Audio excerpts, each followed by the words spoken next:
Eu acho isso tão genial. E o que há de conservador ou conspiratório ou qualquer outra coisa nessa afirmação? Dê uma olhada em Dubai, ou no Canadá, ou na Austrália, onde a imigração de alguma forma funciona. Ou você traz a qualificação, ou traz dinheiro, ou vem para trabalhar. E nada além disso é discutido lá. Sim. Não é possível que alguém imigre para viver do sistema de assistência social, enquanto outros trabalham duro por 50 anos. A Covid é, na verdade, uma tentativa de privatizar o corpo humano e transformá-lo em modelo de negócio, num modelo de assinatura. Você precisa, para manter seu direito de viver, tomar sua dose a cada 6 meses. Às vezes eu tenho medo de que esses radicais malucos pensem que a diplomacia convencional não serve para nada. Precisamos ir além. Vamos simplesmente detonar uma ou duas armas nucleares táticas. Isso pode acontecer. Meus queridos, a conversa de hoje vai ser épica. Vamos dedicar o tempo que simplesmente não existe na grande mídia. Mas antes de começarmos, um pedido bem rápido. Se essa conversa de hoje fez vocês melhorarem nem que seja 1%, por favor se inscrevam no canal e compartilhem essa conversa. Esse é o acordo mais justo. Vocês aprendem e nós ganhamos a visibilidade que o tema merece. Obrigado pelo apoio. Agora vamos direto ao meu convidado de hoje.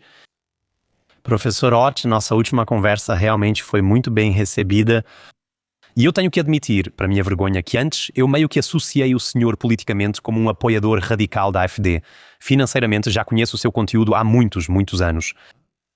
E depois da conversa eu pensei, uau, ele é na verdade um cara bem acessível, autocrítico, moderado. Como é que eu pude te colocar nesse rótulo?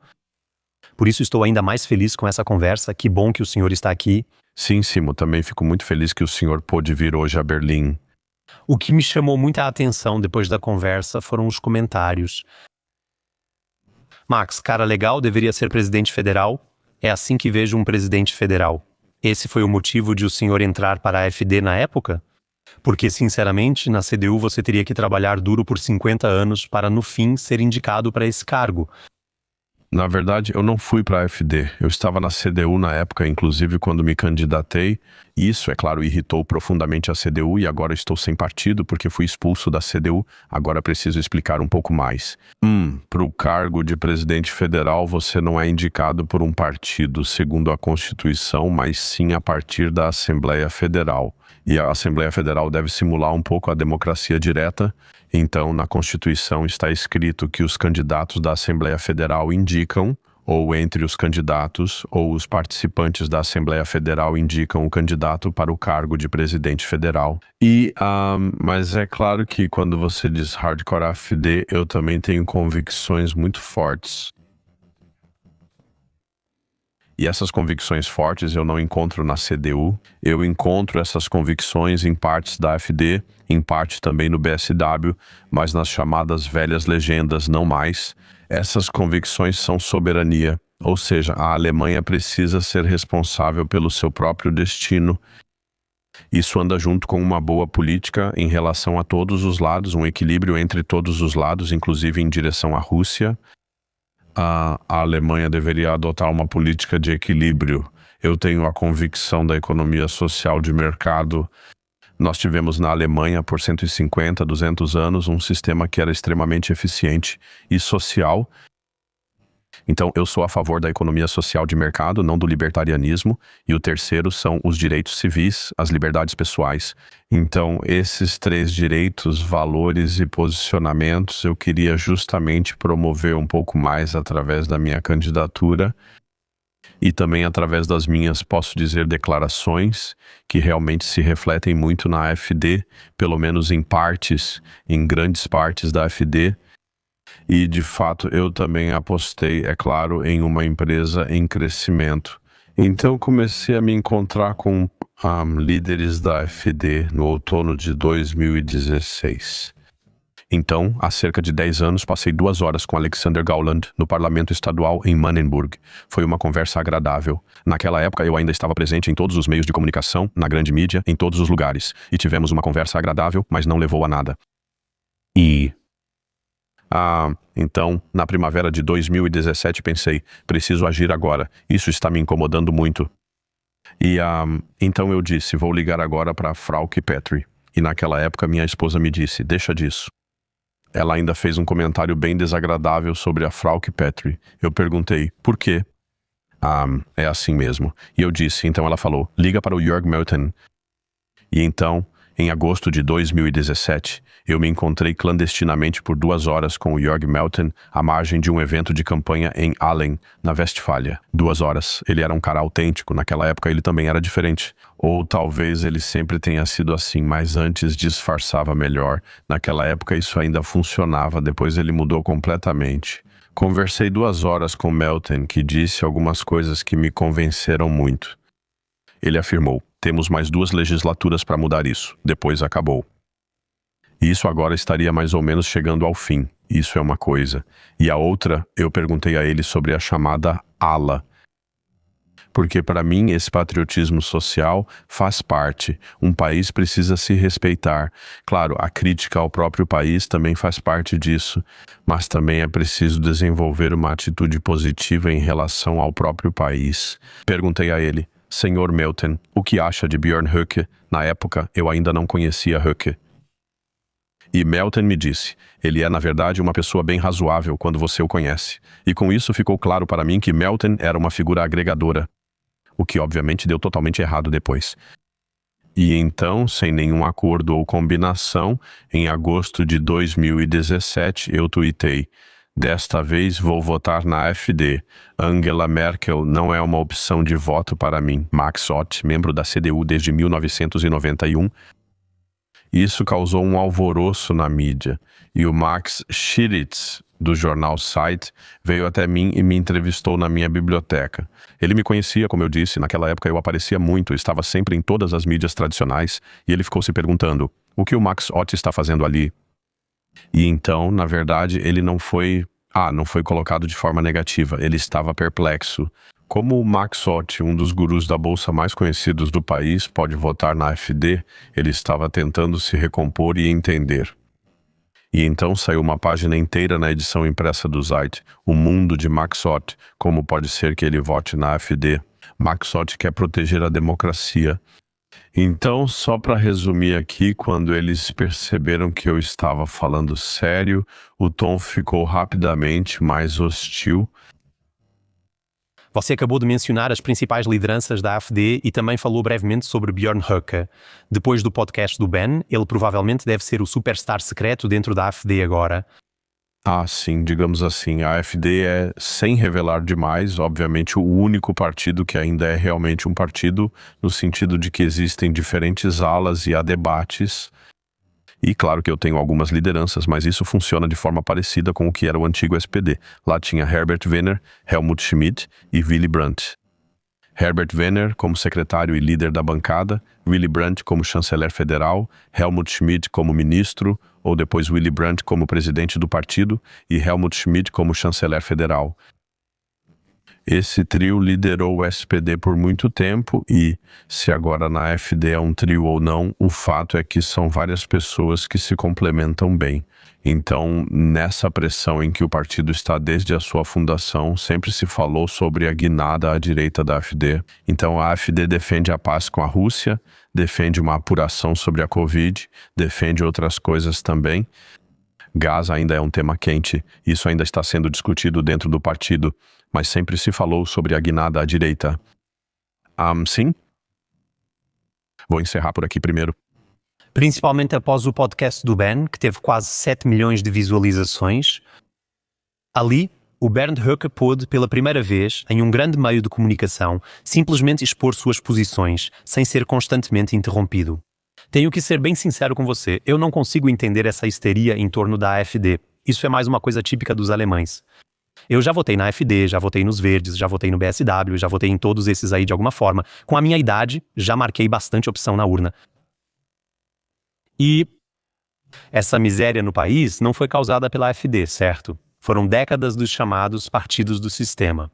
Mas no momento em que falamos o tempo todo sobre a AfD, não precisamos falar sobre o desempenho catastrófico dos partidos do sistema. Isso é, na verdade, um gaslighting puro, o que está acontecendo aí. Eu sempre me perguntei nos últimos anos, Donald Trump, tem uma coisa, eu acreditei nele nisso. Quando ele participou do programa do Joe Rogan, percebi que era alguém eloquente, inteligente e muito melhor que Kamala Harris. Eu votaria nele. Os Verdes, há uns 10 ou 20 anos, eu também votei neles, achei que seria um partido pacifista.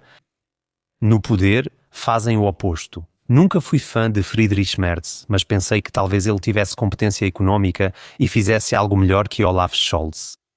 Não votei nele, mas pensei que faria melhor. Uma reviravolta completa ao estilo Baerbock, como você fala nas entrevistas. Por que seria diferente com a AfD? Isso não precisa ser diferente, mas a esperança existe. Então, podemos pegar o fenômeno Trump. Talvez você votou muito. Eu vou confessar uma coisa agora. Em 2013, votei novamente pela primeira vez, pois antes o cartel era muito fechado para mim. Foi aí que percebi que a OTAN é uma narrativa fixa, todos querem continuar na OTAN. No SPD talvez ainda restem algumas coisas. A soberania alemã, nosso país, isso não é tema em lugar nenhum. Na verdade, todos esses são partidos do sistema. Em 2014, quando a AfD era diferente, voltei a votar em 2013 após anos. Por que agora deveria ser diferente? Eles oferecem a chance de ser diferente. Vamos falar rapidamente sobre Donald Trump. Eu votei em Donald Trump 3 vezes. Eu tenho cidadania americana e, em março de 2016, na Messerhalle, em Viena, diante de 500 pessoas, participei de uma mesa redonda com Armin Wolf, o editor-chefe da ORF. Ele gostava muito de mim antes, hoje nem tanto. Quando ele estava moderando, eu disse: Donald Trump é o meu presidente da paz. Houve risadas na plateia. Eu disse. Ele manteve essa linha de forma consistente por 8 anos. Como ele me convenceu? Ele estava em um talk show em março de 2016 com 3 apresentadores do mainstream muito contrários na televisão. Esses apresentadores o pressionaram sem parar sobre a Síria. Ele disse: não devemos enviar armas para a Síria. Nem sabemos para onde elas vão, talvez sejam terroristas. Agora ele recebe o maior terrorista na Casa Branca como chefe de Estado. A decepção com Trump começou há 1 ano, quando ele fez o acordo orçamentário. De um dia para o outro, houve também um desentendimento entre Elon Musk e Donald Trump. Eu acredito que Elon Musk realmente queria mudar alguma coisa com o seu Doge. Então ele bombardeou o Irã. Até então, ele se posicionou de forma consistente contra a guerra e o Deep State. Podemos aprofundar isso, mas voltando para a AfD, os perigos estão sempre presentes. Vejo muitas pessoas boas e íntegras que defendem uma linha diferente. Mas é claro que ali também existe o Deep State, também existem os lobbies, existem as influências, também por parte, quero dizer, ser deputado no Bundestag é uma posição confortável. A pessoa se acostuma com seus privilégios. A história está em aberto. Pode muito bem acontecer que o projeto vá por água abaixo. Ou totalmente invertido, como fizeram com os verdes.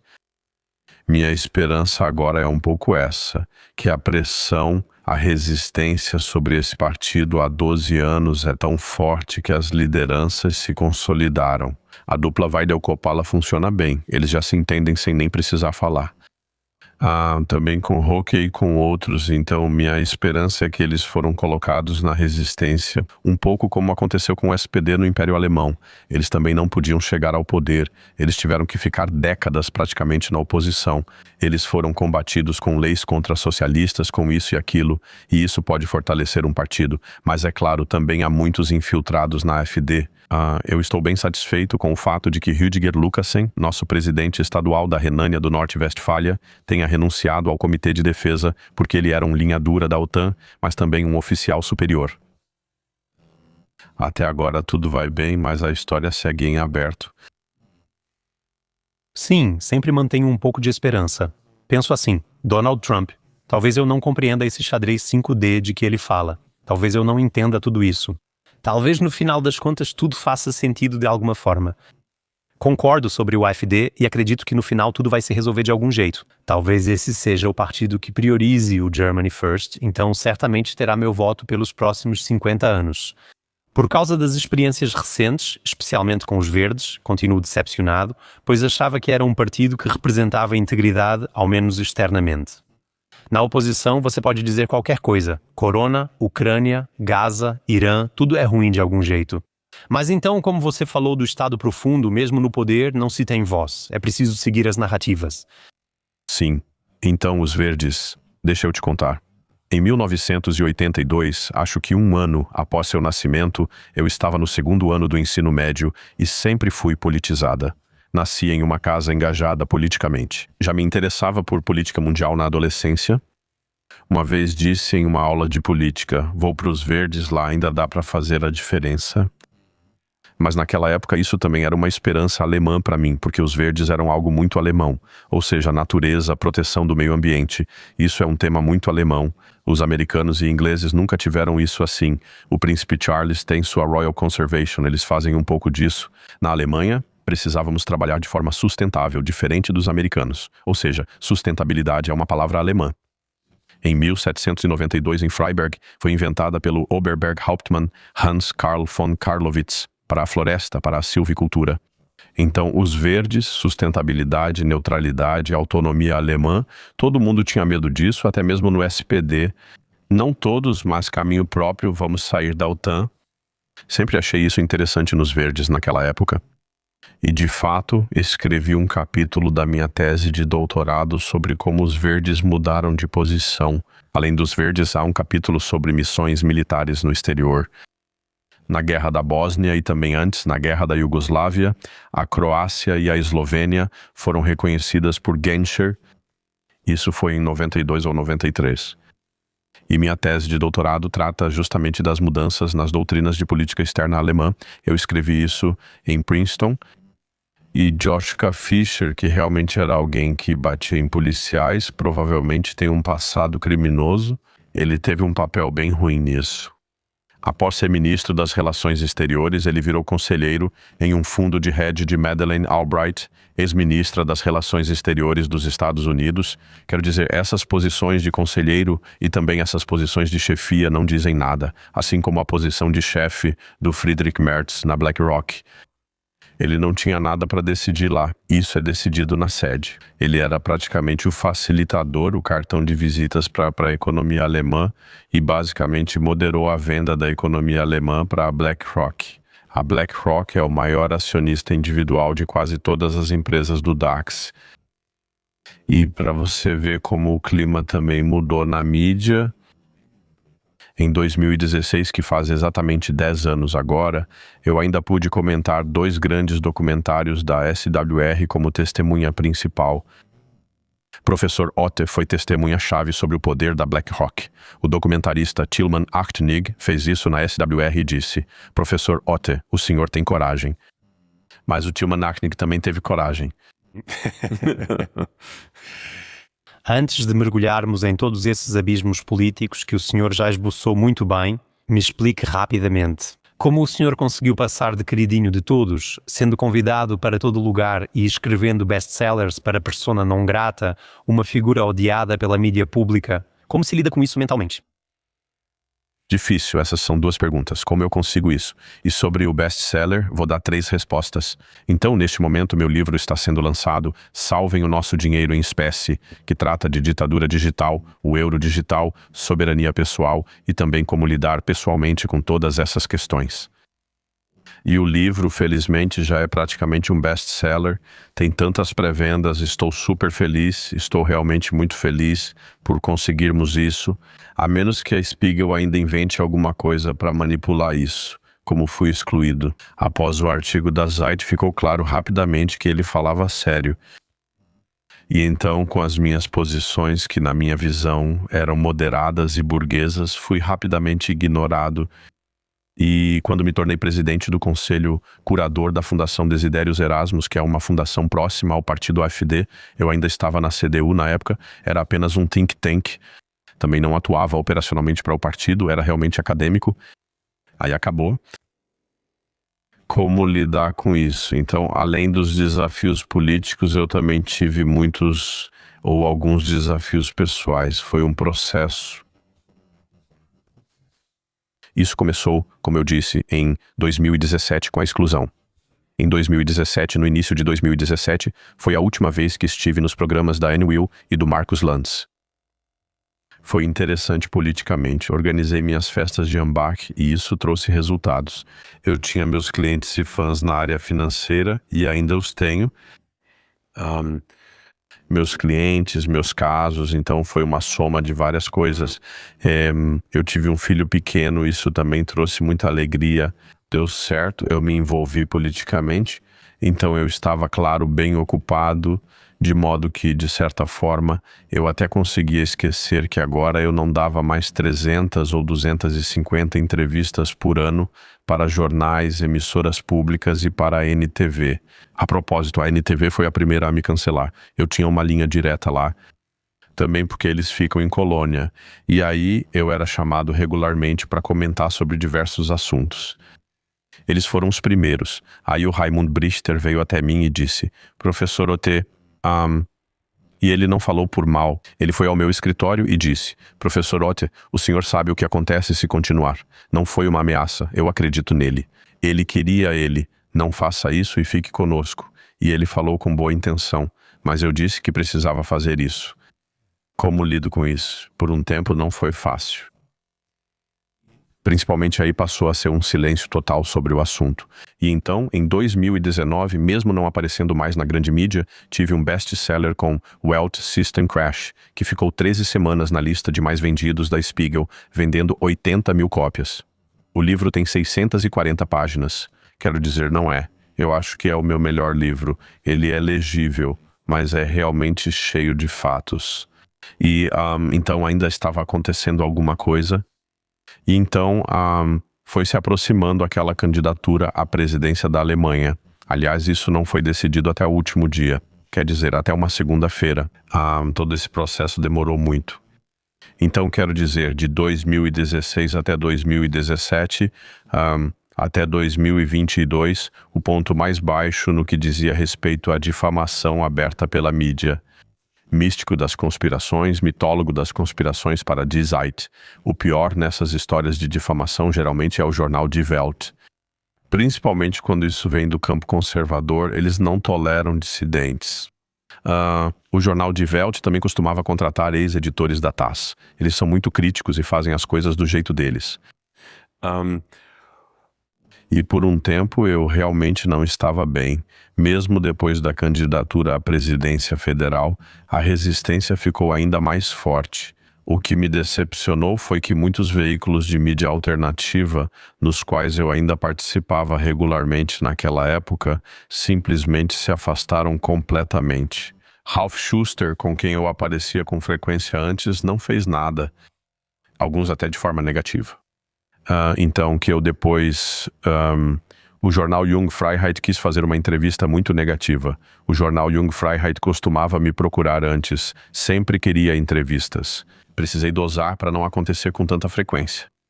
E então veio alguém querendo me entrevistar só sobre as brigas na CDU, ou seja, sobre a confusão que minha candidatura à presidência federal causaria na CDU. E aí eu disse, não, eu quero falar sobre minha visão para o país. Podemos falar da CDU, mas são temas secundários ou terciários de política partidária. Não quero uma entrevista tão negativa. Quero falar sobre meus objetivos com essa candidatura. Não teve jeito, continuou do mesmo jeito. Aí eu disse, Jung Freiheit, então vou encerrar essa entrevista. Então, depois da candidatura, eu não estava bem. Eu também tinha várias questões pessoais para resolver. As grandes decepções vieram em parte além da mídia alternativa, que na época ainda era favorável a mim. Também foram amigos de negócios que se afastaram. Eu tive que me esforçar bastante nas empresas. O que me ajudou na época difícil? Eu realmente tive um coach que me acompanhou depois disso. Eu já conhecia ele há muito tempo, mas ele me disse, e eu não tinha muito contato com ele, professor Otte, o senhor não está com boa aparência. Foi assim mesmo. E então pensei, é verdade, tem algo aí. Eu passo muito tempo na natureza, eu tento manter meu corpo em forma. Eu leio, assisto aos clássicos, agora também tenho 61 anos, sou financeiramente independente.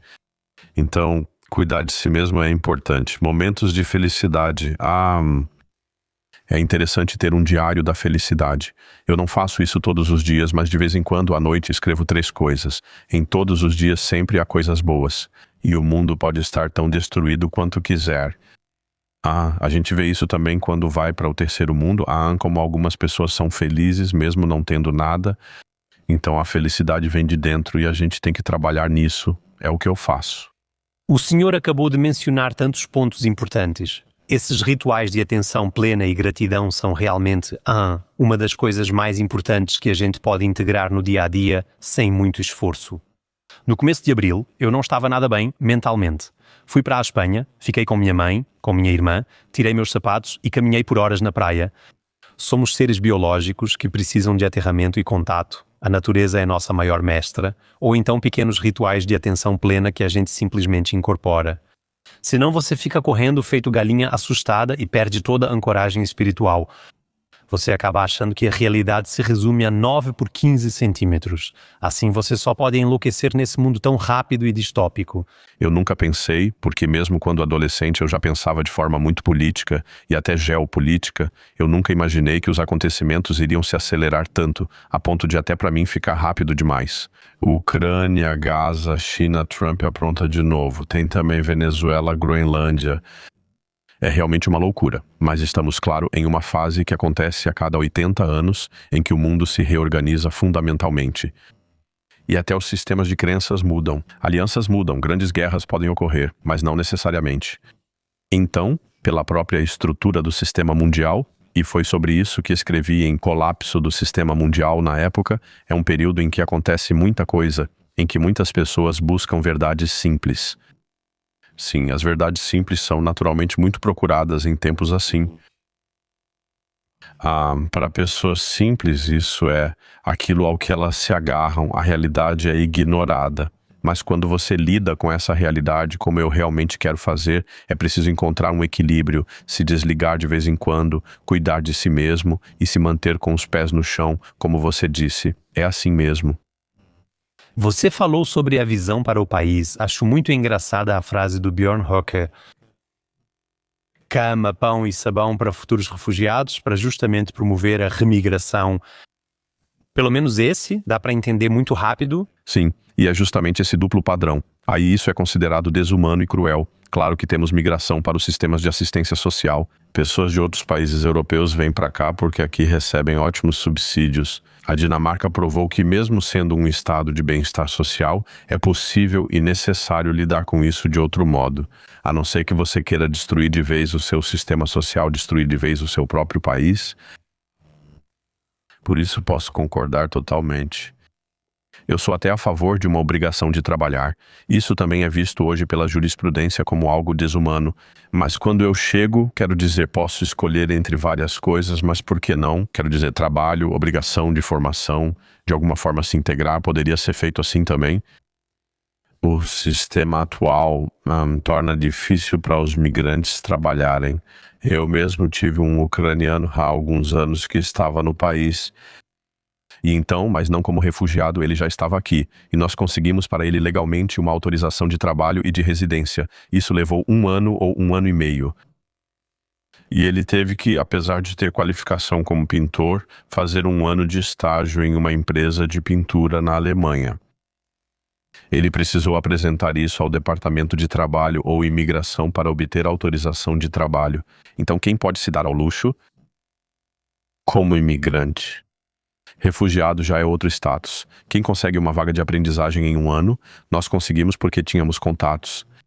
Foi uma burocracia inacreditável conseguir uma autorização legal de trabalho e residência na Alemanha para esse trabalhador esforçado e competente. E quando eu falo com os migrantes, não sou eu que dificulto sua entrada no mercado de trabalho, deixo isso à escolha de cada um. Vocês podem começar imediatamente. Vocês recebem uma assistência básica pequena e continuam recebendo mesmo com renda extra. Ela só vai diminuindo. Assim vocês podem ganhar um extra. O problema estaria resolvido. Mas a gente não faz isso, não quer fazer. Acho isso genial. O que há de conservador, conspiratório ou algo assim nessa afirmação?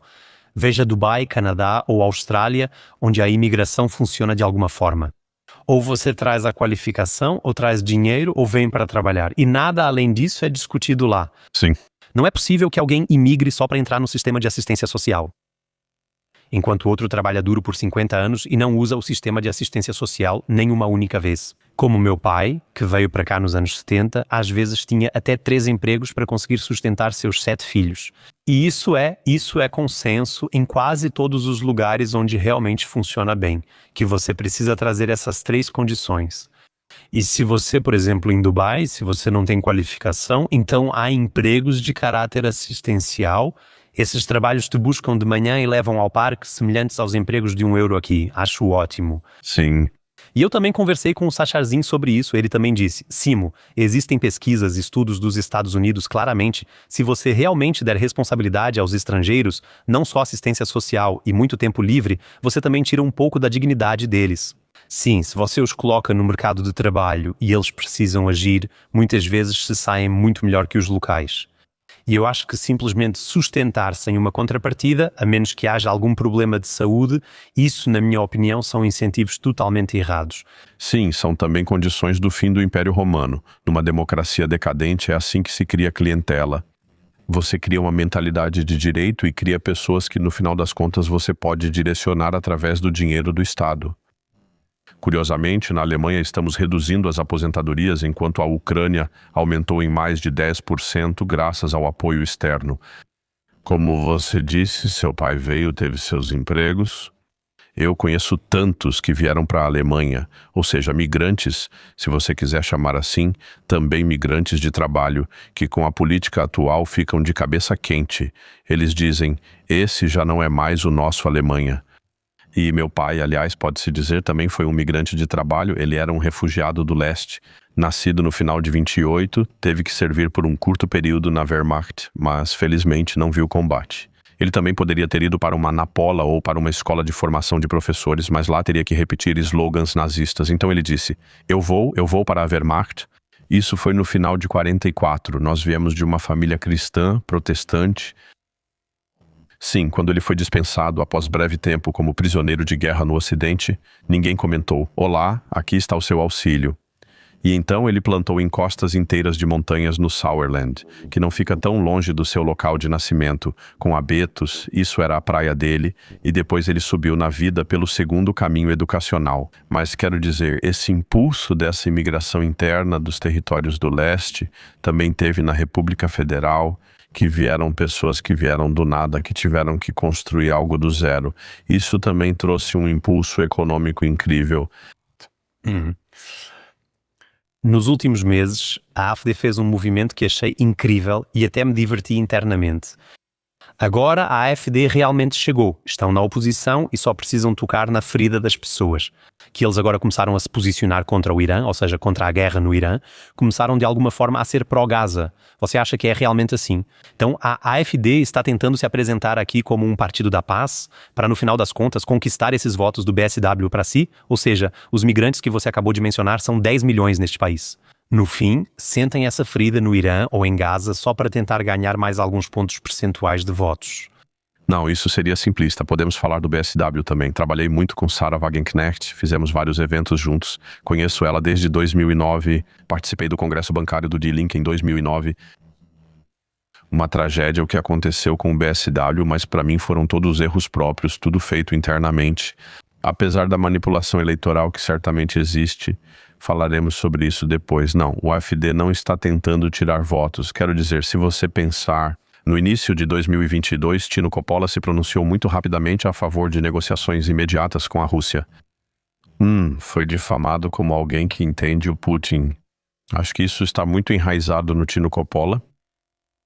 Quero dizer, e também entre os membros da AfD no leste, que tem uma relação diferente com a Rússia, onde se dizia, os russos foram embora, os americanos ainda estão aqui. Tentam não se posicionar de forma tática, mas realmente são questões de conteúdo,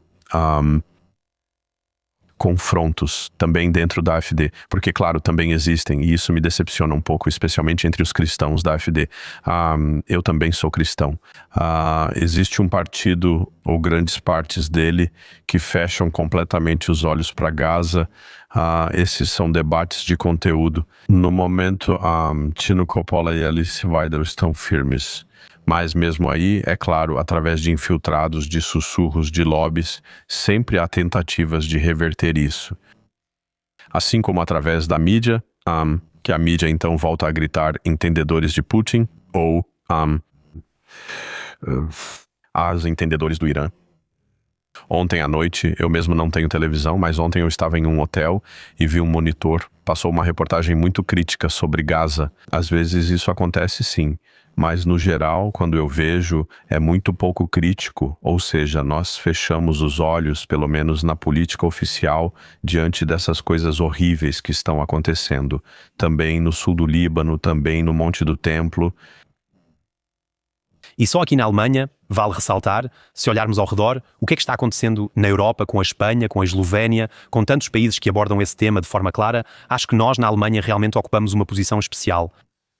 O que eu sempre me pergunto nesse debate todo é, agora Alice Weidel diz 5% para a OTAN, sem problema, financiamento de suprimentos, e isso no final também significaria, sou cientista político e estudei política e economia, que também participamos de várias guerras de agressão, Síria, Afeganistão. Eu sempre digo que os refugiados não são um fenômeno natural que de repente aparecem às portas da Alemanha, que nós também tivemos responsabilidade nisso no passado e por isso somos corresponsáveis por todos esses fluxos de refugiados vindo na nossa direção.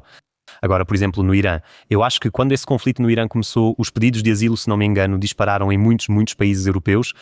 Pensei, não adianta se surpreenderem agora. Se isso explodir, em 2 dias teremos uma crise de refugiados iranianos na Alemanha.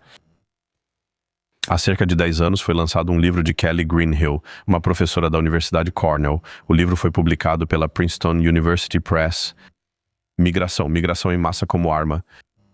Isso já pode ser visto em histórias bíblicas, como quando o povo de Israel foi enviado para a Babilônia. Expulsões sempre fizeram parte, infelizmente, da geopolítica. Migração, como vemos agora no sul do Líbano. Uma região está sendo despovoada, bombardeada, em parte com fósforo. É horrível. Migração em massa, expulsão como arma, mesmo que agora não seja uma guerra direta. Esse livro foi então publicado em alemão, pela editora Kopf, e vendeu bem.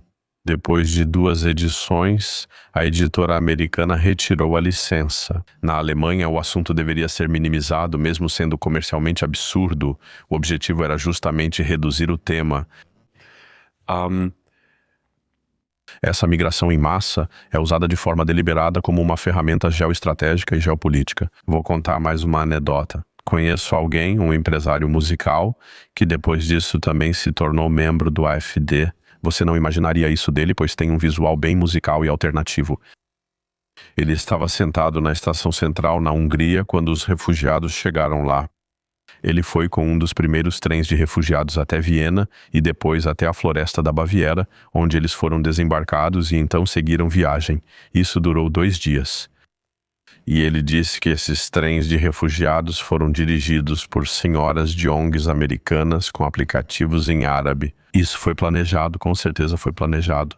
Quer dizer, podem me chamar de teórico da conspiração, mas antes disso, a ajuda alimentar nos campos de refugiados foi reduzida. Os valores da ONU, ou seja, o valor por pessoa.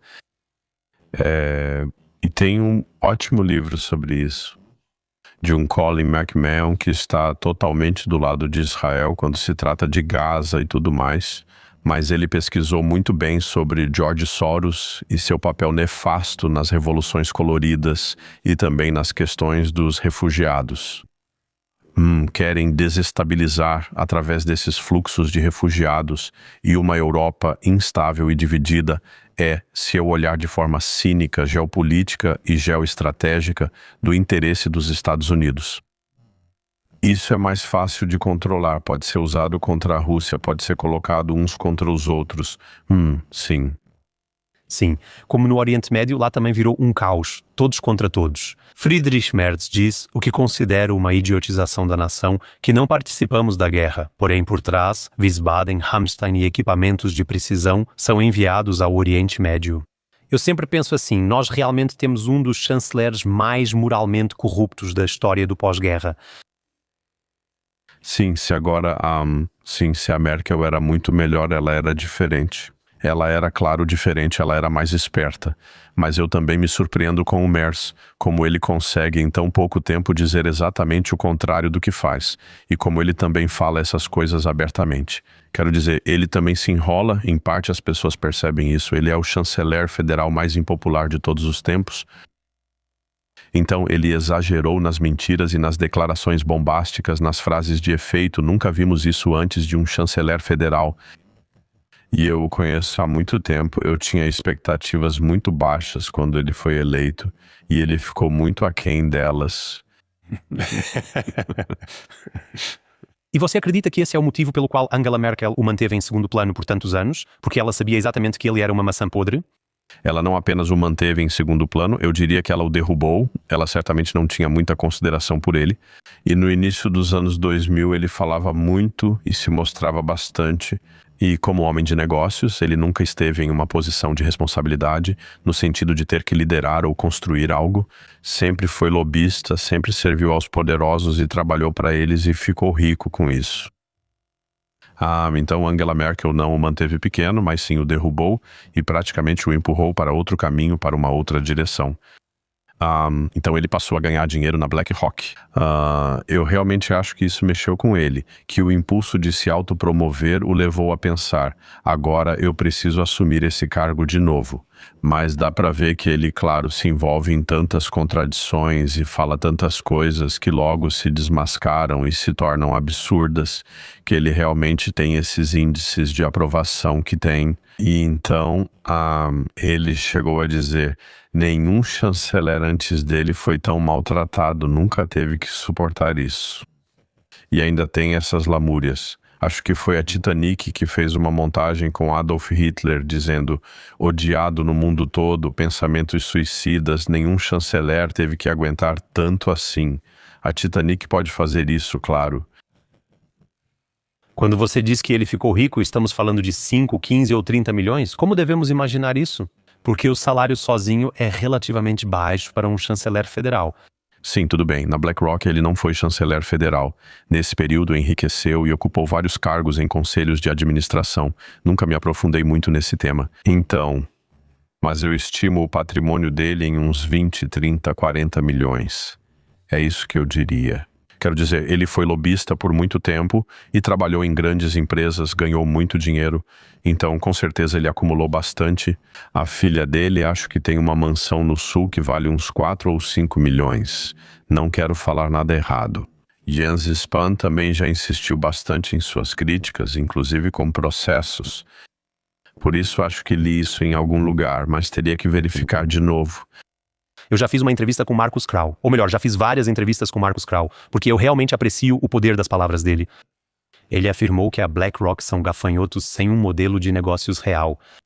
E a intenção deles é levar a Alemanha totalmente para o buraco, para no final privatizar os melhores pedaços da Alemanha. Isso já aconteceu, não sobrou muita coisa. Inicialmente, a economia alemã está controlada por estrangeiros. E nós também ignoramos isso completamente de forma ingênua. E todos os outros fazem diferente. A Inglaterra faz diferente, a França faz diferente, os Estados Unidos fazem diferente. Eles dizem que indústrias-chave ficam na América, diferente da China. O Japão também é um pouco mais aberto. E agora temos na Hungria um primeiro-ministro que também está abrindo as portas lá. Ele diz que quer uma política mais liberal e favorável à concorrência. Ou seja, ele está entregando o país para ser explorado e tomado por empresas estrangeiras. Divulguei isso hoje de manhã no X. Ele veio da Shell. Ele é lobista da Shell, Peter Magyar. Vamos aguardar quando a estatal de petróleo húngara MOL, listada na bolsa, será totalmente privatizada. Sim, nós temos esse modelo predatório. E eu quero dizer, como já disse, a BlackRock já é o maior acionista da maioria das empresas do DAX. Nossas patentes vão para o exterior, são usadas lá por fundos de private equity. MP3 é só um exemplo. Muitas outras coisas na Alemanha ainda estão em alto nível de pesquisa. Nada mais é implementado aqui. Empresas médias estão indo para fundos de private equity. Eu diria que a obra está pelo menos 2/3 concluída. Isso sempre foi destacado no caso Epstein. Redistribuição máxima de dinheiro para cima, enriquecimento próprio, com conflitos conhecidos anos antes. Você pode se posicionar de acordo e ganhar muito dinheiro com isso, e então, de certa forma, começar a se sentir como um deus, acima das leis. São algumas dezenas de milhares, 20 mil, 30 mil, que de alguma forma se consideram parte da chamada elite.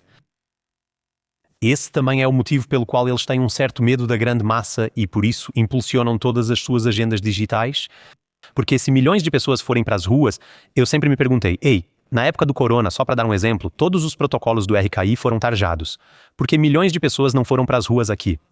Isso é como um tapa na cara, bem na cara, e mesmo assim, de alguma forma, nada acontece. E as pessoas ficam cada vez mais pobres, mas parece que ainda precisa acontecer algo grande. Revoluções ocorrem, como disse Edmund Burke, considerado o primeiro conservador que escreveu sobre isso por volta de 1800.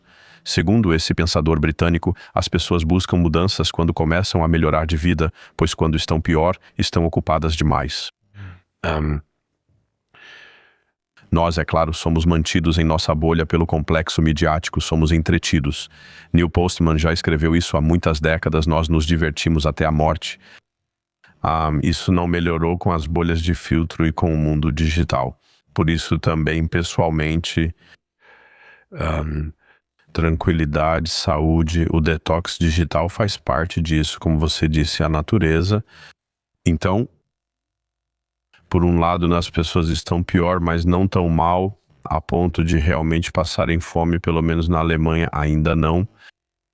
E por outro lado, temos esse forte mundo midiático, também o mundo digital, mas aí as coisas também se misturam ou mudam, porque a ARD e a ZDF estão perdendo influência. E os mais jovens, felizmente, se informam por meios alternativos, YouTube, mas claro, também TikTok, vídeos curtos. Vídeos longos já não são tão procurados pelos mais jovens, então. De modo que aí também uma realidade midiática está mudando e as elites, em parte, deixaram isso passar. E aí já existe esperança. Então estamos em um colapso do sistema mundial, temos muitas coisas que estão mudando agora, onde as coisas estão se reorganizando, vamos ver. Mas eu também Covid. Covid é justamente a tentativa de privatizar o corpo humano, de transformá-lo em um modelo de negócio, em um modelo de assinatura. Você precisa, para manter seu direito de viver, tomar sua dose a cada 6 meses. Eu não me vacinei. Isso também funcionou muito bem. Eu fiz testes e tal, caso fosse necessário. Eu morei na Eiffel, mas está totalmente claro, se você basicamente tem a obrigação de provar sua saúde através dessas doses, você se torna um modelo de negócio e que o corpo humano, a existência humana, ainda é uma das poucas áreas que ainda não foram totalmente privatizadas, ou seja, transformadas em modelo de negócio. E isso também está por trás da Covid. E quero dizer, eu também tenho um certo orgulho de ter influenciado o debate na AfD. Eu disse imediatamente que iria falar. Falei 3 vezes no Querdenken, mas não faço isso o tempo todo porque preciso equilibrar um pouco as coisas. Eu estive cedo em 2020 em Darmstadt com Michael Ballweg, depois alguns meses depois em Stuttgart e, em 21, na primavera, novamente em Aachen. E falei 3 vezes no Querdenken. Eu também dei ao Michael Ballweg o primeiro evento depois de Stuttgart. Foi comigo em Colônia, no Porão Conspirativo, também pode ser encontrado no YouTube. E mesmo lá, a AfD, que o Alexander Gauland chamou uma vez de bando fervilhante. Agora, é claro, eles são profissionais, já têm mais de 10 anos de experiência, mas ainda existem debates de verdade. E mesmo a AfD no começo não sabia direito o que era a Covid, e eu realmente acredito que contribuí bastante para que eles se posicionassem como um partido de direitos civis e como opositores das medidas contra a Covid. E vimos como essa privatização interfere em tudo, e isso é um mundo distópico para mim, ou seja, um mundo privado também pode, é claro, ser totalitário. Abordo isso no meu livro Salvem Nosso Dinheiro em Espécie, recém-lançado, mostrando como empresas de tecnologia nos tornam modelo de negócio. Você resumiu isso muito bem agora. É o modelo de negócio mais perverso, mas também o melhor que existe no final das contas. Porque um medicamento, no fim das contas, é pensado apenas para um grupo-alvo muito pequeno. Assim, quase toda a humanidade vira público-alvo, mas ocorre novamente a redistribuição de baixo para cima, algo que precisa ser pago se o Estado intervier. Muitos não percebem que a cada grande pandemia ou narrativa acabam ficando mais pobres. E quanto à expertise em saúde na AfD, nós temos o Dr. Niels, temos o Professor Homburg. Eu acredito que eles estão realmente bem preparados nisso, porque finalmente fazem perguntas críticas e não seguem simplesmente o mainstream. E agora você já mencionou seu livro em alguns momentos, nós realmente vamos colocar o link dele abaixo e mencioná-lo. Em 2029, posso imaginar muito bem, a AfD será de qualquer forma a força mais forte. No melhor dos casos, governar sozinha, no pior dos casos, talvez junto com a CDU, e no pior de todos os casos, haverá uma aliança anti-AfD. Teremos que aguentar mais algumas semanas, meses ou até 1 ou 2 anos até isso desmoronar. Mas eu acredito que quando a AfD estiver no poder, todos os protagonistas, quando eu olho para uma Frau Weidel, Merz, Storch, Spahn, no final das contas eles estão bem próximos, ideologicamente falando. A Weidel, Storch, Spahn.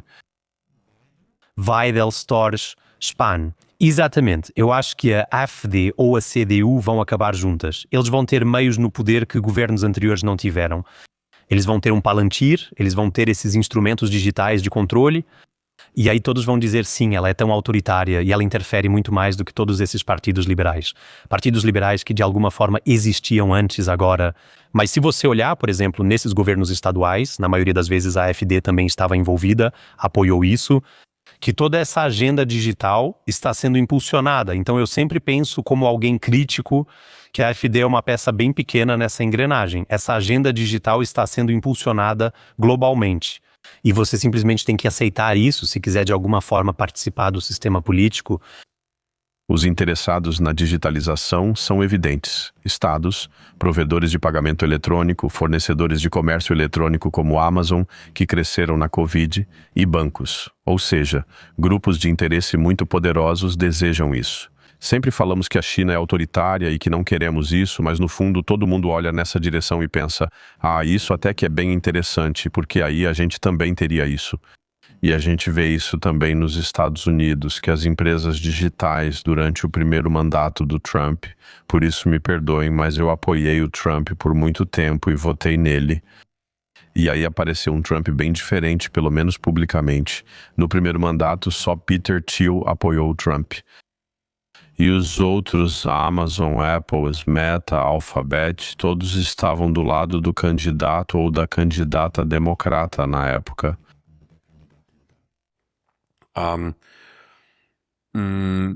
Trump hoje tem aliança com grandes empresas de tecnologia e dá para imaginar um regime autoritário populista, ou seja, já temos uma pessoa populista no topo, nesse caso Trump, que também fala com o povo e alcança uma parte da população.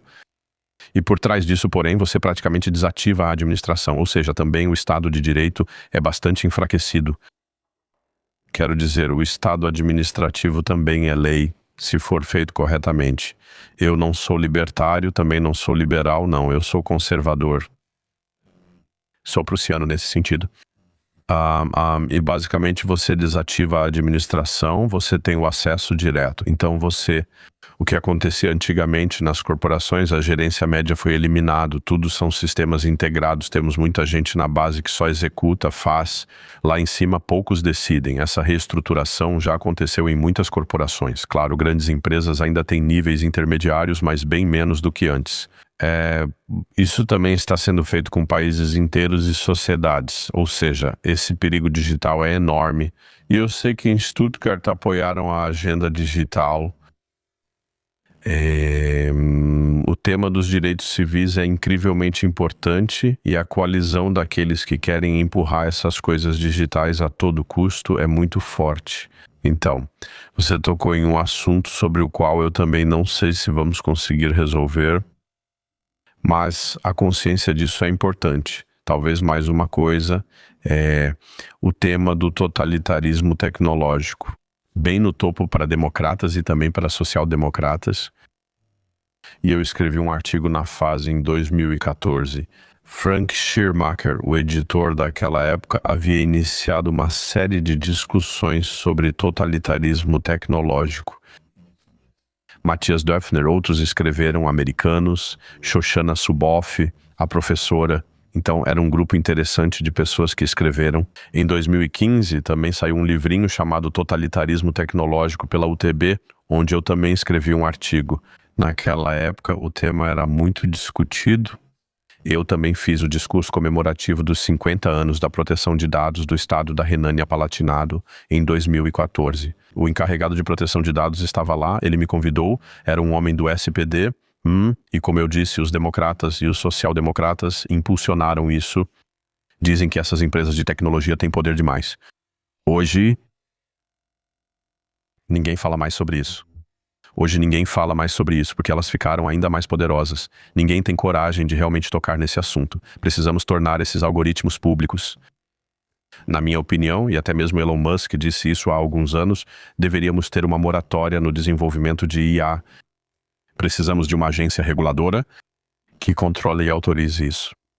Ninguém o ouviu, então ele disse, vou criar pelo menos uma IA própria que não seja o woke, um grok. Mas precisamos regulamentar tudo isso de forma muito rigorosa por lei. E digamos que a Alphabet ou também a Apple, a Amazon, tem uma posição de monopólio muito forte. Esse tipo de coisa precisa ser regulamentado de forma muito rigorosa por lei. Mas no fim das contas eles fazem o que querem. Você destacou um ponto interessante sobre Elon Musk. Acho que na época Elon Musk e a OpenAI tinham outro problema. A empresa dele ainda não estava tão avançada, por isso pressionou por essa moratória. Estamos falando dos superbilionários absolutos, em breve supertrilionários. Li recentemente que Elon Musk já é mais rico do que 40 países juntos. Se considerarmos esses 5, 6 ou 7 trilionários do futuro, eles podem ser mais ricos que 100 países ou mais. Para essas pessoas, os seres humanos comuns, esses 8, 9 bilhões, são apenas uma variável estatística. Eu também buscaria ser a superpotência absoluta e não, como você acabou de explicar, fazer tudo de forma nobre, tudo OpenAI aberto ou tudo open source, ou simplesmente disponibilizar tudo para as pessoas comuns.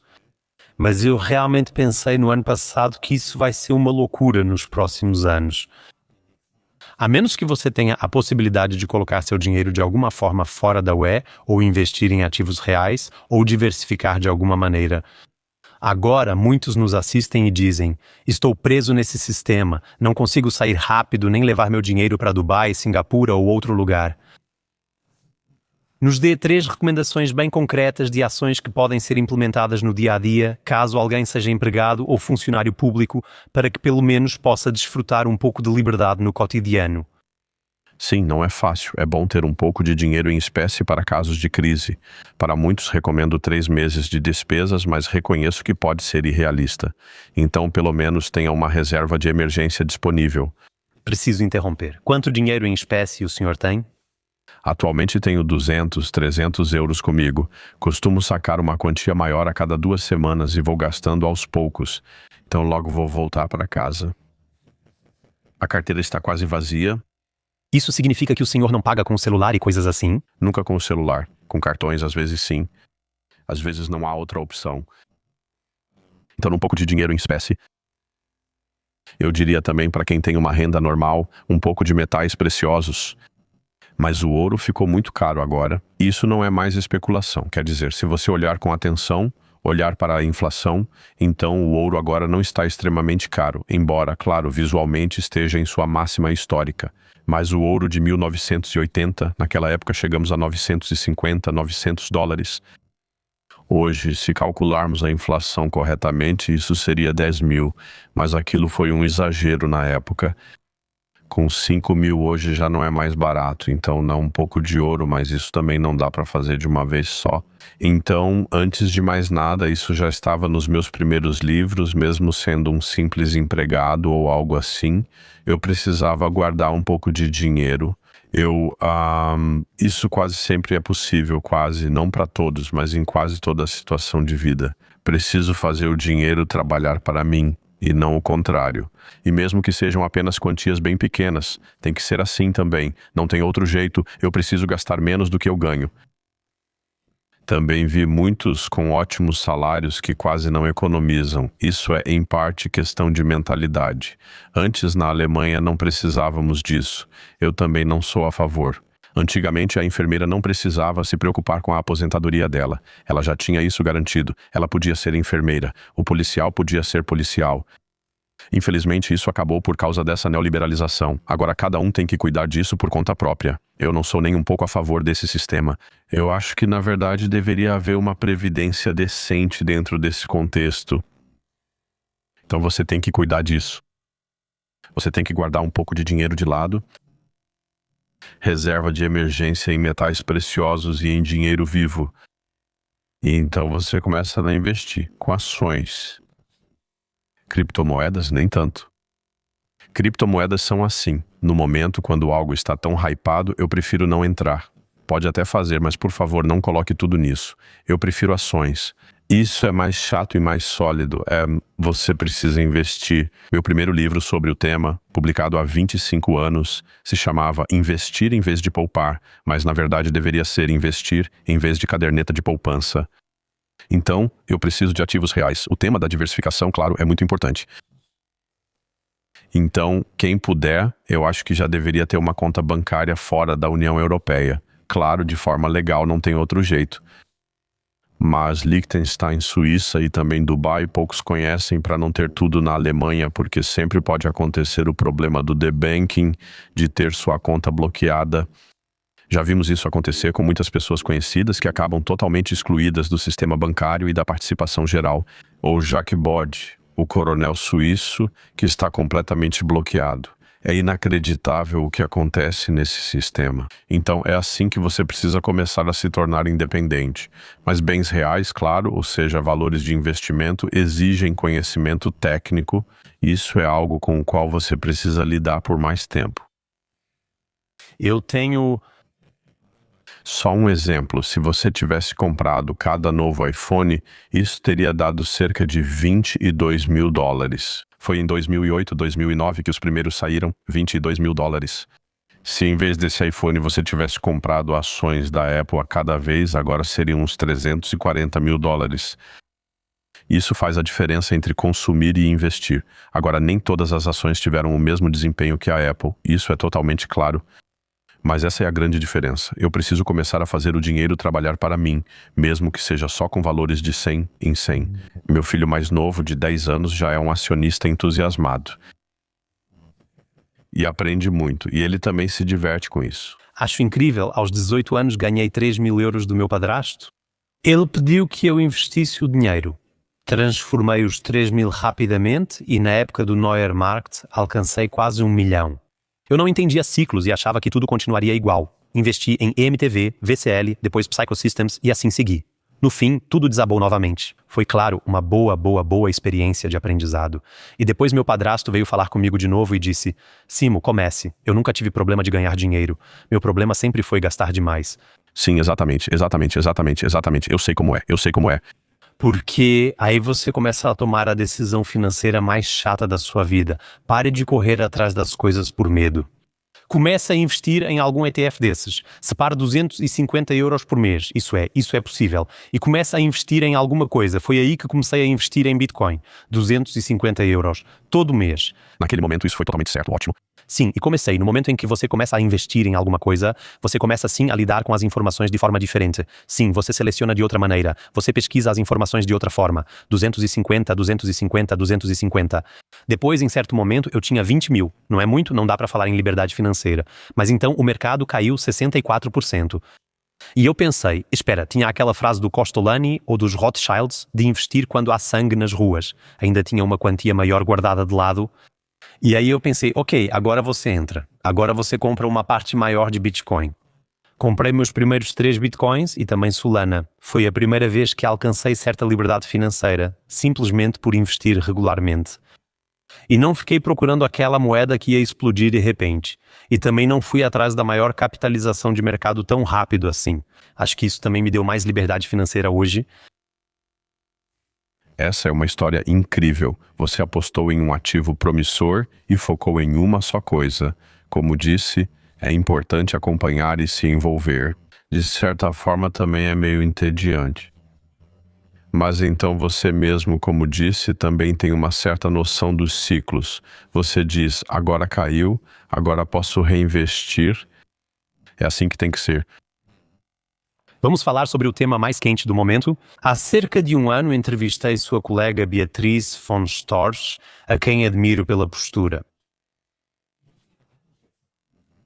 Admiro cada um pela postura. Sempre converso com as pessoas, não sobre elas. Isso é muito importante para mim.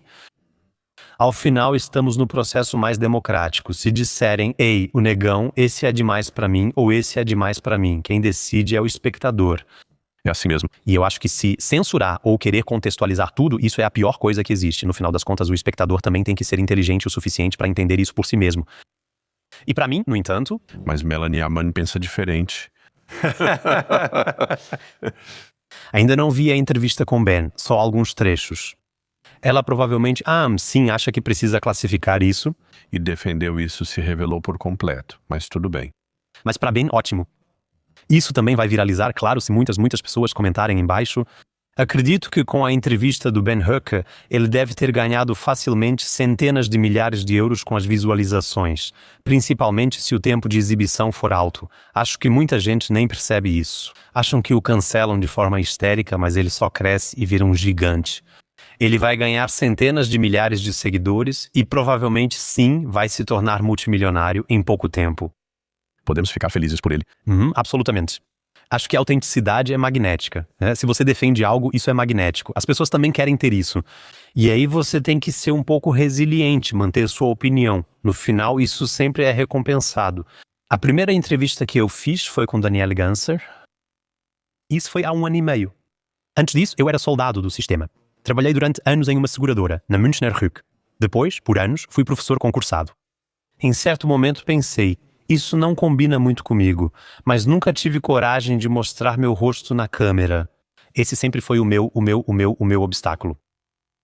Mencionei a conversa com Danielle Ganser nos comentários. Antes, eu só gravava sem mostrar meu rosto, apenas comentava com minha voz. E aí eu pensei, mas agora eu preciso aparecer. Então escrevi isso de alguma forma nesses posts. E aí começaram a vir de todos os lados, de pessoas que eu nem conhecia. Ei, Simo, se você fizer isso, você vai destruir sua carreira antes mesmo de começar. Ou jornalistas de terceiro escalão que fizeram contato. De forma alguma, esse cara é muito esperto e vai te destruir. Quem? O Danielle Ganser? O Danielle Ganser. E eu pensei, não, na verdade eu li os livros dele, eu conheço esse cara por dentro e por fora, vou simplesmente ter uma conversa de coração para coração. O que pode ser tão ruim nisso? A conversa teve 1,7 milhão de visualizações. As pessoas percebem se você está fazendo um show ou sendo sincero. Nessa conversa com Beatriz von Storch ficou claro em muitos momentos, eu não sei se toda a AfD pensa assim, que no final das contas eles são sionistas hardcore. Sabe o que eu quero dizer? Então, Beatriz von Storch, eu a conheço bem, digamos assim, o entusiasmo dela por esse assunto esfriou bastante, se é que posso dizer assim. Com certeza, ela é uma grande apoiadora do Estado de Israel e do sionismo. Ela mesma se classificaria como católica, ela é católica tradicional, mas se eu puder dizer isso de longe, sim, ela é. O que eu me perguntei nos últimos meses é, se deixarmos de lado Netanyahu, Ben-Gvir e Smotrich, temos do outro lado 80% da população em Israel apoiando essas barbaridades. Então, como é que uma nação inteira pode se radicalizar assim? Ou será que eles estão traumatizados? Como pode ser que eles realmente queiram a máxima escalada? Bem, nós já vimos isso na Alemanha. Esse tipo de coisa acontece de vez em quando, esses processos de radicalização existem. E quando você vê que o sul do Líbano está sendo sistematicamente esvaziado, que muitos civis estão sendo assassinados lá, que até mesmo uma tática especialmente perversa está sendo usada contra os socorristas. Então há um ataque a algum alvo, depois os socorristas chegam e 10 minutos depois bombardeiam de novo justamente para atingir também os médicos. Todos esses são incidentes documentados, os médicos que relatam, com as crianças com tiros na cabeça e com os exercícios de tiro ao alvo. Tudo isso, esses processos de radicalização, infelizmente acontecem no mundo de tempos em tempos. E aqui parece que estamos observando um processo assim. Você às vezes tem medo de que vozes moderadas como a sua também sejam afastadas do poder, porque dizem, ei, talvez ele seja de certa forma pró-árabe e não é sionista o suficiente quando de alguma forma se chega ao poder? Porque aí, naturalmente, esses carreiristas chegam ao poder querendo se beneficiar ao máximo e, claro, não querem permitir vozes mais suaves, moderadas, vozes conciliadoras. Sim, eu fui afastado mesmo. Eu não sou presidente da República, não estou mais no mainstream há 10 anos. Então, o que mais poderiam fazer comigo? Sempre podem pensar em algo mais, mas como também sou cidadão americano, acredito ter certa proteção. Por isso já senti as consequências completamente já faz muito tempo, então vamos em frente. Notei que no partido, idealistas e vozes moderadas nunca chegam ao topo. Por exemplo, Bernie Sanders, que considero moderado na política dos Estados Unidos, também não conseguiu alcançar o topo. Sim, moderado ele não é. Ele defende suas convicções, que eu no geral acho muito boas, e as defende de forma clara. Sim, ele também não é um político de guerra. Ele é um político voltado para a política social. Ele é socialista, isso pode-se dizer, mas muitas coisas que ele fala são muito sensatas. Ele realmente influenciou muito o Partido Democrata, mas é claro que nunca pôde chegar ao topo, isso é verdade. Bem, na AfD isso é aberto, mas nós temos com Tino Chrupala, alguém que representa equilíbrio, paz e também política social. A dupla Weider-Chrupala funciona muito bem. Isso ainda está em aberto, mas vamos encarar a história como um processo aberto. Temos as empresas de tecnologia, temos a Covid, temos as mudanças na sociedade, no sistema mundial que estão acontecendo, mas também sempre há coincidências e acidentes. Acredito que Trump foi um acidente em seu primeiro mandato, ninguém queria isso. Ele foi um fator de perturbação e agora o sistema passou 4 anos tentando mantê-lo sob controle, Russiagate e assim por diante. E esses 4 anos fizeram falta, por exemplo, na Ucrânia. Existe um vídeo com Lindsey Graham e John McCain diante de oficiais ucranianos. Em 2015, onde eles fazem um discurso, ou em 2016, 2017 será o nosso ano, será o ano da ofensiva. Naquela época, a Ucrânia já havia sido armada e talvez essa guerra já tivesse estourado antes. Agora, na interpretação comum, é uma guerra de agressão russa. Isso também virou crime se alguém dissesse o contrário. Mas é claro que isso tem um histórico e por isso sempre acontecem acidentes. Existem... A AfD, que até agora resistiu a todas as tentações, atraiu também os mais frágeis, os conformistas e aventureiros. O jornal Die Zeit afirmou certa vez, em subtítulo sobre Jörg Meuthen, em 2015 ou 2016, que ele era um aventureiro. Em retrospecto, isso foi muito acertado. Sempre teve necessidade de dinheiro, também tem muitos filhos para sustentar e assim por diante. Que sempre acontecem essas coincidências, esses acidentes.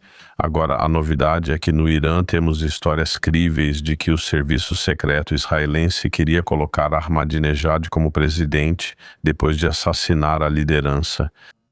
Ou seja, uma operação de mudança de regime e que basicamente se recoloca alguém no poder, alguém que talvez se torne favorável por causa disso. Isso deu completamente errado. O Irã não saiu mal dessa rodada. Então, no momento ainda há muitas coisas que estão no ar. Um lado está elevando a tensão. Agora estamos escalando o conflito na Ucrânia, o que é extremamente preocupante. Esses ataques ao território russo não poderiam ter ocorrido sem o apoio da OTAN. O primeiro-ministro sueco agora admitiu isso indiretamente. Forças continuam escalando, mas também há acidentes e movimentos contrários. A situação está em aberto. O senhor acha que, sobre a questão de Israel, talvez em 10 ou 20 anos olharemos para trás e diremos: foi realmente uma época sombria da nossa história. Mas então, daqui a 10, 20 anos, talvez as pessoas até peçam desculpas, mas o grande Israel já terá sido implementado. Porque o senhor mencionou agora essa agenda digital, que é conduzida principalmente por mãos israelenses. A Palantir, por exemplo, é do Peter Thiel, e no fim das contas tudo isso são correntes sionistas. Depois, todas as rotas de energia, os oleodutos, passariam pelo grande Israel, ou seja, por essas regiões que estariam predominantemente sob controle israelense. É isso, tudo fica centralizado em uma mão e você tem o poder mundial. Tudo teoria da conspiração. Também, por exemplo, que em Gaza deve surgir um grande terminal de contêineres. Teoria da conspiração que existem grandes campos de petróleo em frente a Gaza. Na frente do Líbano também, e que a defesa avançada agora, feita pelas forças navais israelenses, por acaso fica exatamente sobre esse campo de petróleo. Tudo teoria da conspiração. Então, eu me arrisco pouco em especulações. Claro que existem coalizões, existem constelações de forças quando se lida com o poder. Claro, existem as grandes empresas de tecnologia. São, digamos, as empresas do Trump, seus amigos, que agora têm quase poder total nos meios de comunicação dos Estados Unidos. Também existe o forte lobby de Israel nos Estados Unidos. Quero dizer, Israel, a AIPAC, é o único lobby estrangeiro que tem permissão para fazer lobby no Congresso e no Senado. Os americanos são extremamente fechados, como era antigamente na União Soviética. Então, se você for suspeito de ser um lobista estrangeiro, não tem muita chance em Washington, mas essa é a exceção. Claro que existem fusões, mas também há correntes independentes. Eu também vejo que a teoria do One World não é bem assim. Claro que existiam esses laboratórios de Covid em Wuhan. Claro que também havia empresas americanas que terceirizavam para lá trabalhos que talvez não pudessem ser feitos sob as exigências americanas. Então, por um lado, existe cooperação, mas por outro lado, é claro que a China já tenta se posicionar como uma potência mundial. Existe uma rivalidade real e também há um verdadeiro risco de conflito. Então, em estruturas oligárquicas, e é isso que somos, ou seja, a democracia infelizmente foi bastante enfraquecida. Em estruturas oligárquicas também existem rivalidades, existem lutas pelo poder. Isso só mudou de nível. Portanto, espero que possamos voltar a uma ordem pacífica no Oriente Médio. Mas é claro que existe, e isso muitas vezes foi rotulado como teoria da conspiração, existe sim o projeto do Grande Israel de alguma forma na política. Também espero que possamos nos afastar dessa visão do Islã como inimigo. Existem correntes muito agressivas no Islã, assim como existiram e talvez ainda existam no cristianismo e também no judaísmo. As religiões não são o problema. São sempre estruturas concretas de poder, é assim que tudo funciona. Então, por esse motivo, sim, eu vejo o perigo de que eu consideraria um perigo que surja um poder dominante ali. Esse também foi o motivo dessa guerra contra o Irã. O Irã ainda é o único contrapeso geoestratégico depois que a Síria foi neutralizada, onde agora, espero eu, há um chefe de Estado que realmente era um terrorista da Al-Qaeda. Sabe-se também das boas conexões com o Ocidente, a CIA e serviços secretos ocidentais. O Irã é, por assim dizer, realmente um ponto central geoestratégico? Eles ainda queriam neutralizá-lo. E eu acredito que todas essas guerras também estouraram porque esse sistema ocidental, os Estados Unidos, estão em relativo declínio econômico, porque era uma corrida contra o tempo. Então precisamos agir agora, senão será tarde demais. E no Irã isso deu totalmente errado. E o que se vê agora é que, em parte, já está sendo preparado o próximo conflito por parte de Israel com a Turquia. Ou seja, agora a Turquia está sendo colocada na mira. Então é realmente assustador. E eu só posso esperar que a razão volte a prevalecer e que talvez também por parte dos políticos europeus a razão volte, para que não apoiemos mais esse tipo de ação de forma tão incondicional e que aceitemos talvez usar nossos meios econômicos para que haja paz, para que essa anexação do sul do Líbano seja vista como violação do direito internacional e que nós, europeus, encontremos respostas para isso. Acho que só o primeiro-ministro espanhol, e talvez mais um ou dois na Europa, tem coragem de dizer a verdade. Então, eu realmente acho quase bom, não quero soar cínico, que agora, de certa forma, Donald Trump esteja encontrando dificuldades. Não porque eu acho o governo iraniano tão bom, mas porque eu realmente não sou fã desse capitalismo predatório. E agora todos esses que são chamados de eixo do mal, como Netanyahu, Trump, Merz também se vê de certa forma no mesmo nível. Porque no final das contas todo Estado soberano deve ser capaz de se defender até certo ponto. E eu simplesmente não vejo vozes moderadas. Se você observar, os democratas ficaram um pouco decepcionados com o atual cessar-fogo. Eles estavam ainda mais sedentos por guerra e queriam intensificar o conflito. E às vezes eu tenho medo de que esses radicais malucos pensem, diplomacia convencional não adianta nada, temos que ir além, vamos simplesmente detonar uma ou duas armas nucleares táticas. Isso pode acontecer. De vez em quando se fala sobre a opção Samson e agora até foi divulgado que Henry Kissinger queria interromper o fornecimento de armas durante a guerra do Yom Kippur. Henry Kissinger, judeu de Nuremberg, foi um lendário ministro das Relações Exteriores dos Estados Unidos, cínico, mas com conceitos interessantes. Eu o li quando tinha 17 anos. O Henry Kissinger queria parar o fornecimento de armas para Israel na guerra do Yom Kippur, e então colocaram um avião com armamento nuclear em uma pista de pouso e disseram: "Olhem só, queridos aviões espiões americanos, deem uma olhada ali." E então o fornecimento de armas foi retomado. Então, o risco de guerra nuclear está aumentando, isso já foi mencionado também no debate político interno em Israel. Atualmente, até mesmo conselheiros do presidente Putin dizem que precisamos fazer algo agora, talvez até com armas nucleares táticas, porque essa guerra da OTAN dentro do nosso território, embora não tenha sido declarada, está acontecendo. Isso foi um pouco também o método, sem querer traçar muitos paralelos, dos Estados Unidos na Segunda Guerra Mundial, que praticamente já eram parte beligerante contra a Alemanha antes mesmo da declaração de guerra nas águas. Ou seja, o perigo de um descarrilamento está presente. Essa é, claro, uma preocupação que eu também tenho, mas aí é onde precisamos ter um pouco ou até bastante de confiança em Deus. Eu não tenho isso sob meu controle, não posso fazer nada a respeito, só posso agir onde realmente tenho influência. E pode ser que realmente algum maluco apareça e faça algo assim. E os sauditas também estão provocando, os kuwaitianos também estão provocando. De alguma forma, todos eles querem a máxima escalada lá no Oriente Médio, mesmo sendo vizinhos. Eu sempre penso assim, e se vamos supor, correntes liberal-democráticas surgissem no Irã e o país prosperasse? Isso seria o pior cenário possível para todos os países ao redor, porque eles simplesmente temem um Irã forte. Sim, exatamente. E quero dizer, se você olhar, o Irã é realmente o primeiro país onde esses regimes de sanções mais severos vêm sendo testados desde o final dos anos 70, desde a Revolução. Foi aí que os Estados Unidos afiaram suas armas de sanção. E o que aconteceria com esse país? Sempre se fala em mudança através do comércio e da abertura. Então, o Irã conseguiu se manter e se modernizar apesar de todas essas sanções. A proibição do véu foi revogada há meses e não está mais em vigor.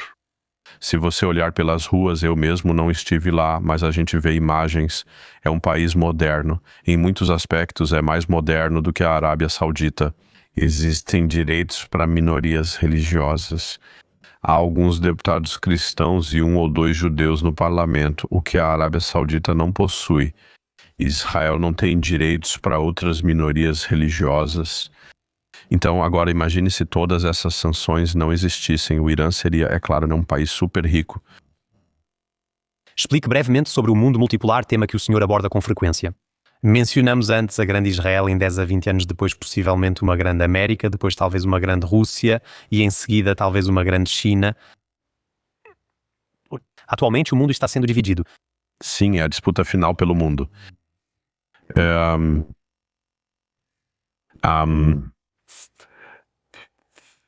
Eu vi no colapso do sistema mundial como mais provável um mundo bipolar, ou seja, um bloco chinês e um bloco americano. A Europa está profundamente ligada ao bloco americano. É linha de frente, zona tampão, colônia, e foi economicamente enfraquecida. Assim, é fácil controlá-la e criar conflitos internos, uma tática clássica de dominação.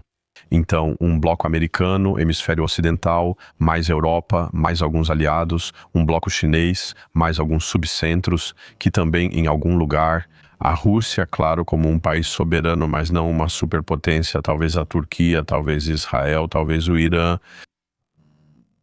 Índia, então, mais 2 grandes polos de gravidade no mundo. Isso é o mais provável que vejo agora. E então, espera-se, ou esse era o cenário que eu desenhei em 2019. Então você tem uma guerra fria, uma nova guerra fria, mas também com guerras por procuração, com uma concorrência de sistemas, sistema dos Estados Unidos, sistema chinês e alguns não alinhados. E minha esperança para a Alemanha sempre foi que a gente se posicionasse em algum lugar no meio, assim como a Europa, mas ninguém aqui quer isso. Nós nos deixamos envolver profundamente nas guerras dos Estados Unidos, nas guerras de Israel, e isso não é bom para o nosso país. Aqui na Alemanha, o que você calculou para si mesmo seria mais nos próximos 2 anos ou muito, muito em breve, para o que devemos nos preparar? Eu não crio expectativas e na bolsa também não crio expectativas. Eu sempre preciso calcular as chances e os riscos. Quando você fala sobre o Bitcoin, por exemplo, não sei quais são seus riscos, mas aí você desenvolveu uma compreensão sobre o desenvolvimento dos preços e comprou mais na hora certa. Mas como investidor eu preciso dizer, ok, o que eu posso saber, o que eu não posso saber. Não sei se quando vai estourar. Eu tenho meus planos de emergência caso aconteça alguma coisa e, infelizmente, vejo, por causa dos ataques de drones que apoiamos profundamente dentro da Rússia, alguns anos atrás houve uma recusa clara de enviar Taurus, também por parte do Scholz. Achei isso ótimo. O que eu achei assustador na época foi que no canal infantil eles mostraram o Taurus como um desenho animado com rostos de crianças, ou seja, tentando aproximar as crianças do Taurus. Quero dizer, onde é que estamos? O Scholz não queria isso, mas agora temos o Taurus indiretamente com esses ataques de drones. Nós ajudamos na produção de drones ucranianos, talvez também fabriquemos nossos próprios drones, fornecemos as coordenadas dos alvos, ajudamos no controle, tudo isso, ou seja, é uma verdadeira guerra por procuração. Ou seja, o risco de que haja uma explosão na Europa está aumentando. Agora eu reforcei ainda mais meus estoques de alimentos e, fora isso, encaro tudo com confiança em Deus e tranquilidade. O que mais posso fazer? Você acabou de mencionar de passagem essa confiança em Deus e se deixar as coisas acontecerem um pouco, porque afinal de contas não dá para planejar tudo completamente. Nós, alemães, somos realmente muito bons em planejar tudo. Essa mentalidade de seguro total, sempre mais um seguro aqui, outro ali, mas ter essa confiança em Deus de chegar a um ponto e dizer, fiz minha parte, agora não está mais nas minhas mãos. Isso é o verdadeiro superpoder, eu acho, nos dias de hoje. Precisa mesmo, precisa. E justamente nós, alemães, existem até estudos de gestão sobre consciência de risco. Somos dos mais avessos ao risco do mundo. Queremos ter tudo sob controle, o que também tem suas vantagens. Então, o sistema alemão foi, como eu disse, de 1850 até 1990, com algumas interrupções. Tínhamos um sistema econômico super orientado para o desempenho, mas ainda assim social. Regulamentamos muitas coisas, mas um sistema do qual podíamos nos orgulhar, que também era melhor do que o capitalismo financeiro anglo-saxão. Isso está, em grande parte, destruído. E nós, alemães, temos essa aversão ao risco, como se diz na pesquisa comportamental em finanças, aversão ao risco. Vivemos em um mundo de alto risco e precisamos aprender a lidar e conviver com isso. Ou viver, sim. Você se descreveu anteriormente como cristão, como você vive isso na sua prática? Eu leio a Bíblia, eu medito, eu reflito sobre isso. Essa é a minha tradição também da minha família, de conversar com Deus. E para mim isso é a Bíblia. Esse é o veículo para entender Deus, para entender a palavra de Deus. Eu vejo o cristianismo também como uma religião do amor, isso eu não vejo nas outras religiões de origem, nesse grau, nem mesmo nas monoteístas, ou seja, no Islã ou no judaísmo, pelo menos na minha opinião. Eu não sou teólogo, é a minha interpretação. Eu rezo para Deus. E eu mantenho um diálogo com Deus. Eu sempre digo, se você sabe quem está acima de você, então não precisa se preocupar aqui e agora. E eu acho o misticismo espiritual em todas as religiões do mundo simplesmente grandioso. Quando estou na Espanha, sento em uma igreja. Morei por anos nos Estados Unidos, em Nova York, e costumava sentar em sinagogas e mesquitas. Para mim, todas são casas de Deus, não faço distinção. E isso, como você já esboçou brevemente antes, toda essa divisão, ela vem, no final das contas, de pessoas que querem exercer poder. Sim. E eu acho que se você olhar para o Islã, rezar 5 vezes por dia, Você mencionou antes esses rituais de atenção plena e gratidão. Isso é uma prática maravilhosa, que também pode ser vivida em outras religiões. Mas o principal é que você tenha algo no seu dia a dia onde possa, por um momento, acalmar seu sistema nervoso e realmente se conectar com o aqui e agora. Saber que existe uma força espiritual maior lá fora, que é maior do que você.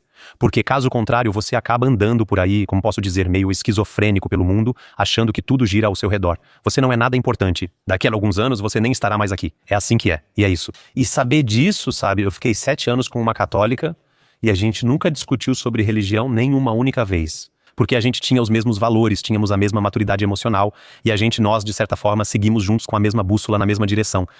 E eu acho que todo o resto, eu também acho que o Islã político não faz parte da Alemanha.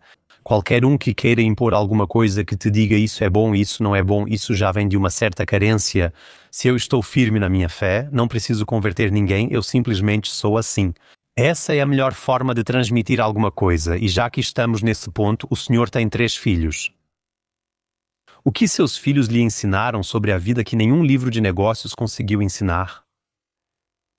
Me ensinaram, eu amo meus filhos, amo profundamente, talvez eu me dediquei muito, agora tenho 3 filhos de 2 mulheres, estou separado das mães, mas me dediquei muito aos meus filhos. Meu caçula tem 10 anos e como empresário talvez essa seja a maior lição. E eu tive momentos maravilhosos com ele, acabei de remar com o caçula no Rio Mosela por 1 dia e meio, uma viagem de férias bem simples, mas as férias mais bonitas que se pode imaginar. Eles me ensinaram que as possibilidades de influência e aquilo que a gente planeja são muito limitadas. No fim, também precisamos saber deixar isso de lado. Acho isso tão forte, até fiquei arrepiado agora. Eu tenho uma filha de 4 anos e quando estou com ela, tento sempre estar no aqui e agora. O mundo desaparece, né? Então, o mundo desaparece. É mágico quando a gente acha que sabe muita coisa, mas às vezes só precisa ouvir. As crianças têm muita sabedoria e, ao ouvi-las, percebemos como andamos pelo mundo presos demais à cabeça. São nossos maiores professores. Sim, sim. Sr. Ott, para finalizar, 3 recomendações bem concretas de ação para alcançar clareza e soberania neste mundo tão agitado, caótico e fragmentado, sem enlouquecer lá fora. Isso não é nada fácil. Então, Já falamos sobre uma coisa, tem que haver um aterramento. A fé ajuda. Quem agora diz, eu não tenho nada a ver com religião, tem muita gente que diz, eu sou uma pessoa racional. Então olhe para os estoicos. Marco Aurélio, Sêneca, incrível. Eles também viveram em uma época muito turbulenta, o que eles escreveram. Eles eram tipos muito racionais. Isso não era fé no sentido clássico. Então isso foi uma coisa. A segunda coisa são as rotinas. Rotinas e rotinas de gratidão, natureza. Então, eu tenho o luxo, é claro, de ser financeiramente independente e posso organizar meu tempo de forma um pouco diferente, embora minhas empresas ainda exijam bastante de mim, reservar realmente esse tempo, colocar isso na agenda de forma fixa, seja para praticar esportes, seja para reflexão, para meditação, para gratidão, seja o que for. O 103º é 3 dicas. A terceira, eu diria, é criar seu próprio círculo social, também se afastar de pessoas que te fazem mal, que espalham energia negativa. Isso é difícil para mim como libriano. Eu sempre tento equilibrar, eu ainda tento manter a conexão, talvez tentar consertar isso de alguma forma. Muitas vezes não dá, sério, né? Você pode tentar, mas quando percebe que isso não te leva adiante, e é isso que você experimenta especialmente na resistência. Durante a Covid, muitos enfrentaram divisões familiares e tentativas de discussão. Nesses tempos, o diálogo nem sempre é possível, então você também precisa saber se afastar e dizer, ok, vou me concentrar nas pessoas que querem o meu bem e para quem eu quero o bem. Acho muito importante que todos os espectadores ouçam essa conversa mais de uma vez, pois às vezes precisamos reajustar nossa bússola de valores de acordo com o ponto em que estamos na vida. Sempre me surpreendo conversando com esses caras da AfD. Posso chamá-los assim? Simpatizante. Então, exatamente. Como são moderados, na verdade, até muito humanos, e como é normal, como se tem uma postura conservadora em muitos aspectos da vida. Enquanto em outras áreas da vida a gente faz esses contorcionismos mentais e verbais, é realmente uma honra absoluta conversar com eles. Precisamos fazer isso muito, muito mais vezes. Eu realmente acho as opiniões deles muito refrescantes, conservadoras, normais, simplesmente humanas e, sim, eu vou ouvir essa conversa uma segunda e terceira vez. Isso também vale para os nossos espectadores. Também não quero classificar muito, só vão lá, usem a mente e a inteligência de vocês, questionem criticamente os argumentos que resumimos hoje e tentem colocar isso em perspectiva para si mesmos. Muito, muito importante. E sim, muito, muito obrigado pela conversa e desejo a você, a sua família e aos seus filhos realmente só o melhor. Também desejo isso a você. Muito obrigado. E nós temos aqui um ritual. No final sempre nos abraçamos. Sim, conversas de coração para coração também precisam de um abraço. Com certeza. Obrigado. Obrigado.